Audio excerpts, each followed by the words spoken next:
Assalamualaikum guys. Pada video kali ini, kita akan tunjukkan ke kalian singkat sejarah masa kejayaan Islam pada masanya. Oke, langsung saja kita mulai. Guys, kalian tahu gak sih? Tahu gak? Islam dalam perkembangannya telah memberikan dampak peradaban dunia ini. Contohnya, seperti ilmuwan Muslim Al-Batani, seorang astronomi Arab, lahir 1813 Tanara. Dalam penemuannya, ia menentukan garis lengkung atau kemiringan orbit di mana matahari kelihatannya bergerak. Dan panjangnya tahun tropis, guys. Dan ada juga Ibnu Al-Haytham, lahir di Basrah, Irak, yang merupakan sang penemu ilmu optik dan konsep kamera. Penemuan yang pertama ia ciptakan adalah kamera, atau biasa yang kita sebut kamera, yang biasa kita gunakan untuk memotret gambar sampai saat ini. Dan masih banyak lagi yang membuat masa kejayaan Islam meluas hingga mencapai Spanyol dan India, terutama di benua Eropa.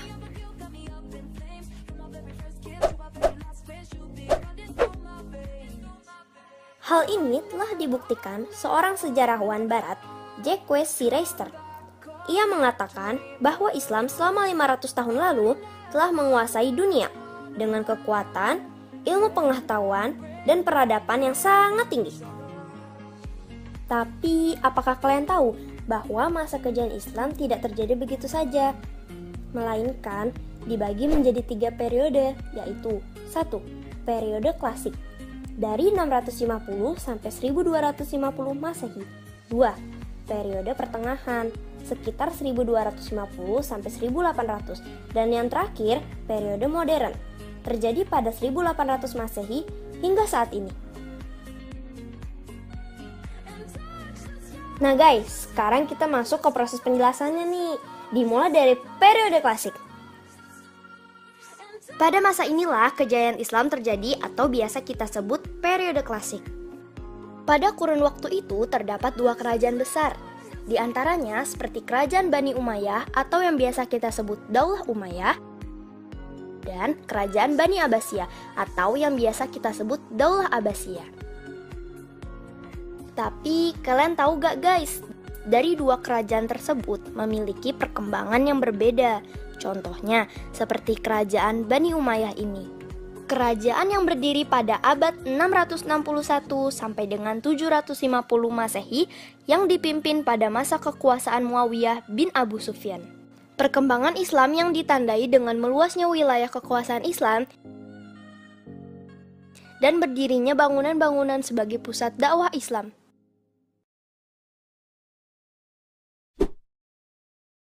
Kemajuan Islam pada masa ini meliputi pengetahuan, pembangunan, dan pertahanan. Bedanya, pada masa Bani Abbasiyah ini yang dipimpin pada masa kekuasaan Abu al-Abbas, ditandai dengan pesatnya ilmu pengetahuan dan sosial budaya. Kemajuan umat Islam pada masa Bani Umayyah dan Abbasiyah ini tidak terjadi secara tiba-tiba, akan tetapi disebabkan oleh faktor internal dan eksternal. Faktor internal diantaranya seperti berikut.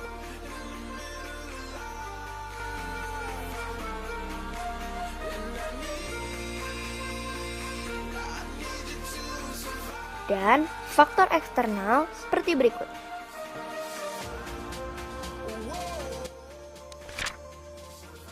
Oke guys, sekarang kita lanjut ke periode pertengahan. Pada periode pertengahan ini merupakan fase kemunduran Islam. Fase kemunduran ini dikarenakan masa-masa dunia Islam dalam proses kehancuran oleh bangsa Mongol. Di mana pada masa itu terjadinya perang yang begitu dahsyat oleh bangsa Mongol yang dipimpin oleh Genghis Khan untuk menguasai wilayah keinginannya. Genghis Khan dan para pengikutnya merupakan penganut agama Syamaniyah, yang artinya menyembah bulan, bintang-bintang, dan sujud kepada matahari. Lanjut dengan periode modern. Pada periode modern ini merupakan periode yang disebut sebagai periode kebangkitan Islam, yaitu ditandai dengan kemunculannya para pembaharuan Islam hingga saat ini. Dari beberapa faktor periode di atas, muncullah tokoh-tokoh Islam yang memiliki semangat berijtihad dan mengembangkan berbagai ilmu pengetahuan. Di antaranya,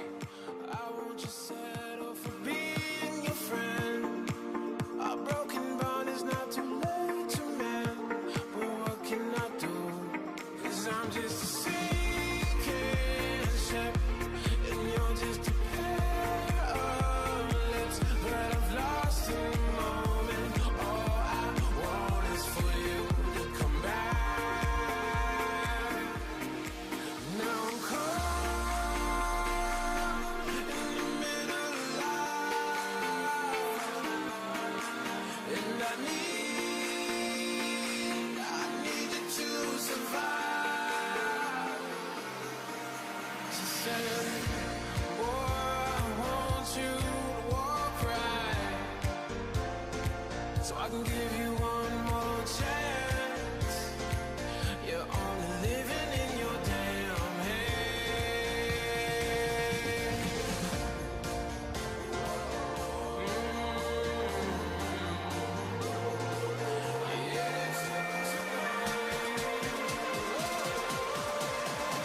Without you by my side, I can't survive.